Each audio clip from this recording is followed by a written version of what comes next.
Para peserta pegawai pemerintah dengan perjanjian kerja atau P3K hari ini mulai mengikuti ujian kompetensi, di mana dalam pelaksanaan tes P3K ini dilaksanakan di dua lokasi, yakni di SMA 1 Mataram dan SMKN 3 Mataram. Bertempat di SMA Negeri 1 Mataram, sejumlah guru honorer melaksanakan hari pertama ujian seleksi kompetensi untuk kategori pegawai pemerintah dengan perjanjian kerja atau P3K. Di mana dalam pelaksanaan tes seleksi ini pihak panitia menerapkan protokol kesehatan yang ketat dengan cara membagi peserta ujian menjadi 2 sesi. Hal ini untuk mencegah terjadinya kerumunan saat pelaksanaan ujian P3K tengah berlangsung. Selain itu, dalam mengikuti tes ini, para peserta juga diwajibkan menunjukkan bukti negatif swab antigen sebagai syarat dalam mengikuti ujian P3K. Iya betul, jadi persyaratannya yang udah dari ketentuan dari pusat itu memang persyaratannya harus ada hasil swab ya, hasil swab dan itu harus negatif. Kalau misalnya pun reaktif atau positif itu tidak diizinkan, nanti mereka akan ikut ujian susulan. Ada hari ini yang tidak bisa mengikuti ujian? Ada 2 orang ya, ada 6 orang ya, 2 orang di ruang 2, 4 orang di ruang 4. Tapi nanti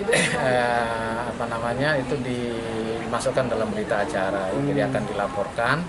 Kalau kemudian misalnya ada surat keterangan yang bisa dipertanggungjawabkan, kemungkinan nanti diberikan. Sementara itu, sejumlah guru honorer yang mengikuti ujian P3K ini mengaku sangat senang bisa memiliki kesempatan mengikuti ujian P3K. Karena menurutnya tidak semua guru honorer bisa mengikuti ujian P3K ini.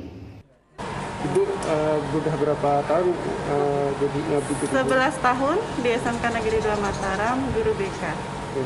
Bagaimana perasaannya sekarang ada kesempatan? Lega, tinggal menunggu hasil ya. Okay.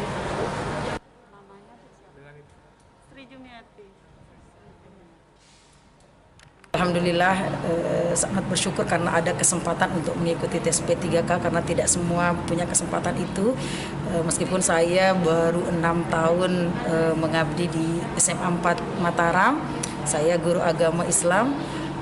Saya berkesempatan untuk mengikuti P3K ini dengan formasi di SLBN 2 Mataram, dan kami berharap mudah-mudahan saya pribadi dan semua teman-teman yang ikut P3K ini bisa lulus di tahap 1. Dan alhamdulillah lega karena tes hari ini berjalan dengan baik dan lancar. Para guru honorer yang sudah lama mengabdi ini berharap bisa memperoleh nilai tinggi sehingga bisa lolos menjadi ASN pegawai pemerintah dengan perjanjian kerja. Maisarah, Ombok TV, Mataram.